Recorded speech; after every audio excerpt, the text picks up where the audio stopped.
So let's talk about how the U.S. News and World Report, actually the college ranking system actually promotes economic inequality in the United States. And as a side note, not that this is going to surprise anyone who listens to me, it's also low-key racist. Some people would actually say high-key racist, but let me give them the benefit of the doubt. But anyway, and so what is this? So the U.S. News and World Report, right, they make this college ranking system. And I'm about to talk about the criteria in just a second, and how you get ranked. And so they create this ranking system with no one's permission. Like, you know, it's not that they need permission, but it's just like no one asked them to do this. They're doing it all by themselves, and it doesn't mean anything. But yet, it's become to mean a whole bunch to folks. It means so much to some college boards that they literally will hire or fire people because of their ranking in the U.S. News and World Report college ranking. Like, for real, this is how real it's become, even though technically it's actually pretty fictional. It's literally made up, and they're running this, and no one asked them to do this. But anyway, and so then how does this promote classism, if you would? So economic inequality. And so then where are the rankings at? So how do they do this? And so one of their criteria for how your school is ranked is a student performance on standardized tests. Now look, I don't know if I need to do a whole bunch of convincing on this one, but even the SAT, ACT people admit that the higher socioeconomic status you got, the better you're going to do on their tests.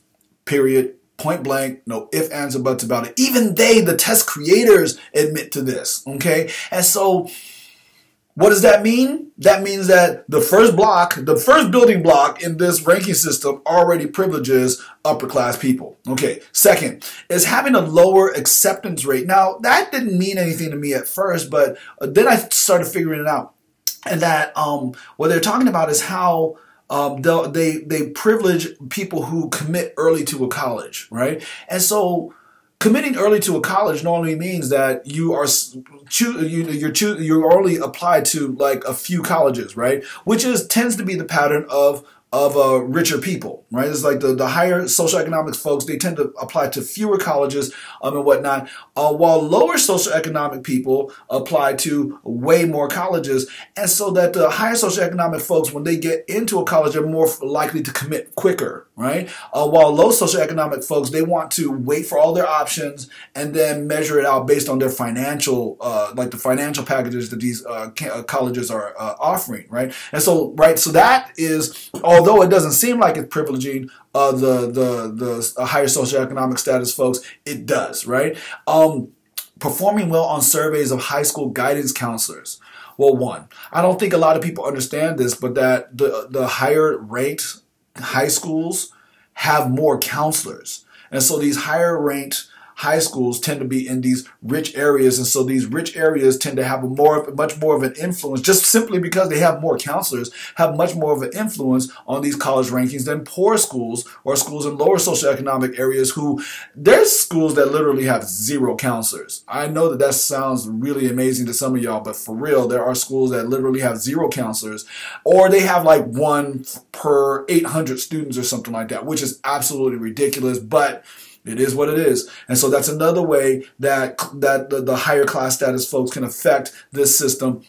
And then the last one that they talked about was how the alumni give to the college, which is really cute, because if you think about it like this, because it seems so innocuous, the way that they say this is that it's like, well, if the value of the college is really great, then that means that the alumni would be really willing to give towards the college. Well, that's cute and all, but here's the deal. When it comes to places like Harvard or Brown or whatever, there is a huge number of students in those colleges that are legacy kids, meaning that those are kids who had a parent or someone in their family go to that particular school. And so the giving of these alumni may not have anything to do with the quality of the education. It may just have something to do with the fact that, look, you took my kid, you took my grandkid, I'm going to hook you up for that. I appreciate you. Good on you. That's what I'm trying to say here, folks, right? And so then this just really trips me out. And so then how are all these things actually also low-key racist? It's like, look, anytime you see class, you can also see race in that same space because there's a higher concentration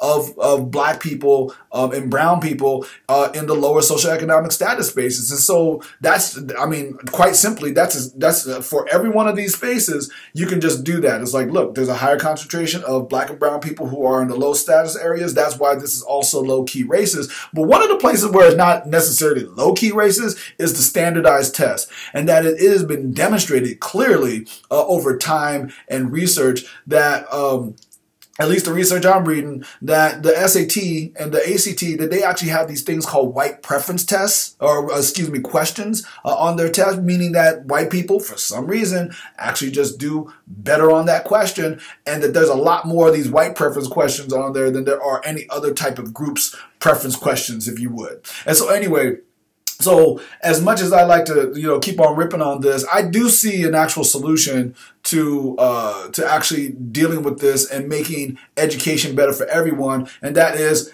universal college education.